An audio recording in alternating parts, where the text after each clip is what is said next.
नमस्कार, आप देख रहे हैं CWB हिंदी न्यूज।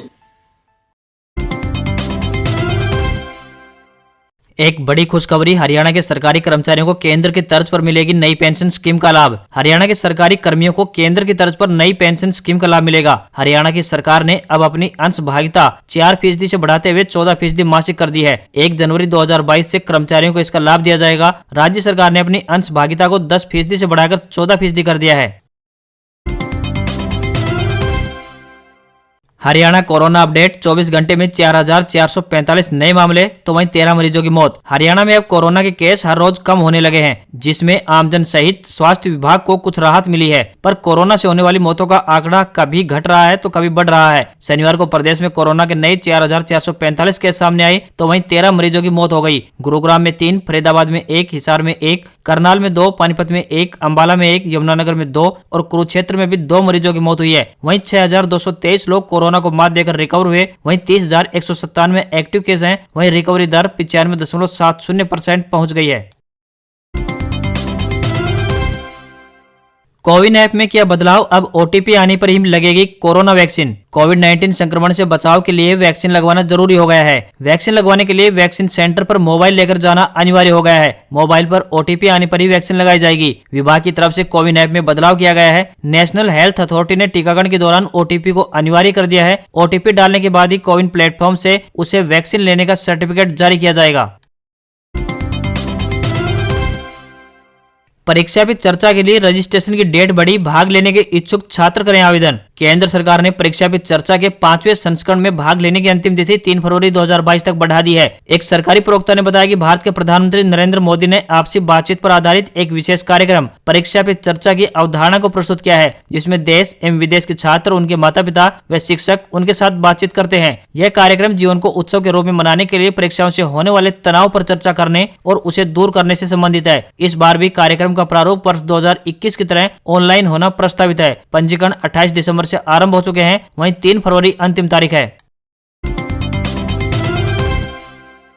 हरियाणा सरकार द्वारा खरीफ प्याज की खेती के लिए किसानों को आजादी के अमृत महोत्सव के तहत प्रोत्साहन राशि दी जा रही है। प्याज उत्पादन को बढ़ावा देने तथा ज्यादा से ज्यादा किसानों का ध्यान इसकी ओर आकर्षित करने के लिए सरकार एवं किसानों को 1950 रुपए पर 500 रुपए प्रति किलोग्राम सब्सिडी पर प्याज का बीज उपलब्ध करवाई जा रही है। बागवानी विभाग के नूंह स्थित कार्यालय से किसान अपना परिवार पहचान पत्र दिखाकर प्याज का बीज ले सकते हैं। सरकार द्वारा एकीकृत बागवानी विकास योजना के तहत मात्र 1450 रुपए प्रति किलोग्राम प्याज की बीज किसानों को उपलब्ध करवाया जा रहा है, जबकि बाजार में प्याज के बीज का भाव 2,500 रुपए से लेकर 3,000 रुपए प्रति किलोग्राम दिया जा रहा है।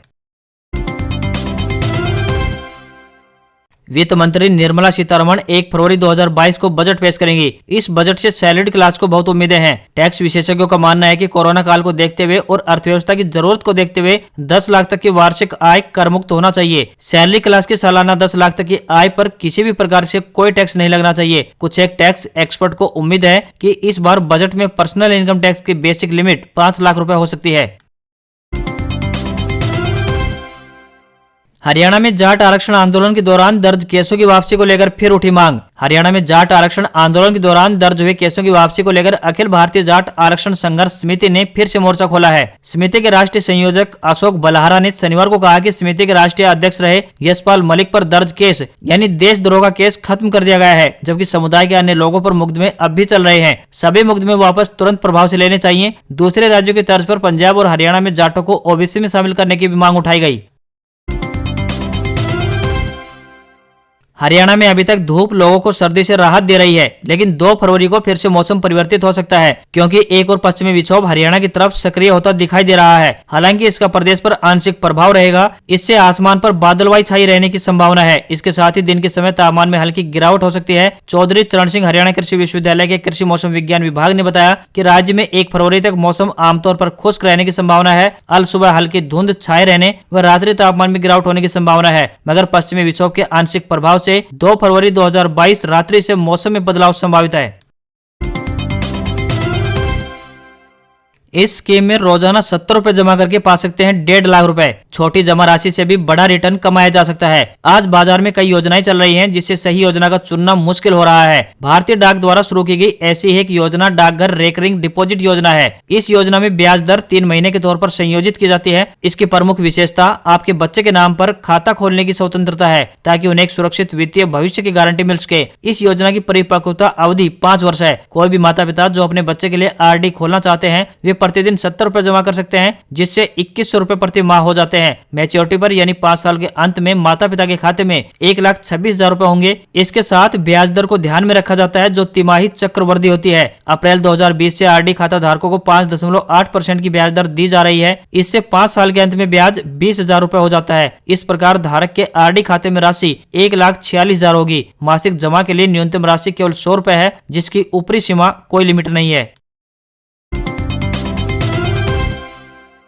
1 फरवरी को केंद्रीय वित्त मंत्री संसद में बजट पेश करेंगी। इसको लेकर लगभग सभी तैयारियां पूरी हो चुकी हैं। इस साल के बजट पर पेंशन को लेकर बुजुर्गों की निगाहें टिकी हुई हैं। आपको बता दें कि देश में बुजुर्गों की एक बड़ी आबादी तक सामाजिक और आर्थिक सुरक्षा दायरा नहीं होने से कोरोना जैसी महामारी के निशाने पर है। बुजुर्गों के कल्याण के लिए काम कर रहे अनेक संगठनों ने सरकार से 1 फरवरी को पेश किए जाने वाले बजट में सामाजिक पेंशन को बढ़ाकर 3,000 रुपए करने, वहीं अन्य सुविधाएं देने की उम्मीदें लगाई हैं। आपको बता दें कि देश में इस समय बुजुर्ग लोगों की आबादी 14 करोड़ है। हरियाणा कृषि विश्वविद्यालय ने क्या समझौता, सरसों के बीज तैयार कर किसानों तक पहुंचाएगी राजस्थान की कंपनी। हरियाणा कृषि विश्वविद्यालय द्वारा विकसित सरसों की उन्नत किस्म RS 725 के बीज की किसानों के बीच डिमांड बढ़ रही है। इसके चलते विश्वविद्यालय ने पब्लिक प्राइवेट पार्टनरशिप के तहत राजस्थान की Green Space Agri Private Limited company के साथ समझौता किया है। इसके तहत उक्त कंपनी बीज तैयार कर किसानों तक पहुंचाएगी, ताकि किसानों को उन्नत किस्म का विश्वसनीय बीज मिल सके, वहीं उनकी पैदावार में इजाफा हो सके। सरसों की RS 725 किस्म 136 से 143 दिन में पककर तैयार हो जाती है और इसकी फलियां अन्य किस्मों की तुलना में लंबी तथा दानों की मात्रा अधिक होती है। साथ ही दानों का आकार भी बड़ा होता है और तेल की मात्रा ज्यादा निकलती है। इस किस्म की पैदावार औसतन 25 क्विंटल से अधिक आंकी गई है, जिसके बदौलत किसानों की इसके प्रति डिमांड अधिक बढ़ रही है।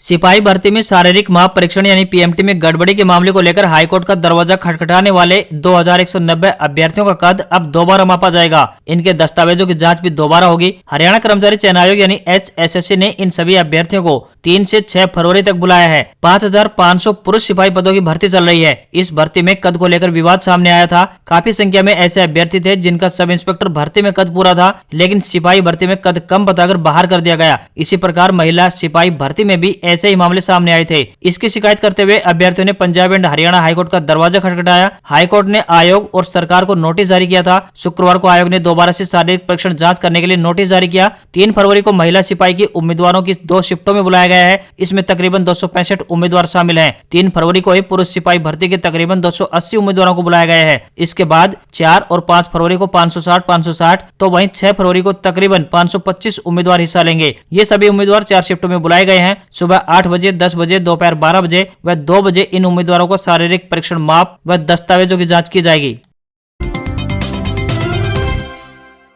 हरियाणा के कच्चे कर्मचारियों और किसानों के समर्थन में खड़े हुए भूपेंद्र सिंह हुड्डा सरकार से मांगा जवाब। पूर्व मुख्यमंत्री और विपक्ष के नेता भूपेंद्र सिंह हुड्डा ने यूनिवर्सिटी और स्वास्थ्य विभाग के ठेका कर्मचारियों और किसानों की मुआवजे की मांगों को लेकर प्रदेश सरकार से जवाब मांगा है। हुड्डा ने पूछा है कि कर्मचारियों और किसानों के साथ ऐसा बर्ताव क्यों किया जा रहा है। विश्वविद्यालयों में कर्मचारियों की नियुक्तियों में सरकार दखलंदाजी कर रही है, तो पिछले 7 से 8 साल से सेवाएं दे रहे कच्चे कर्मचारियों को नौकरी से निकाला जा रहा है।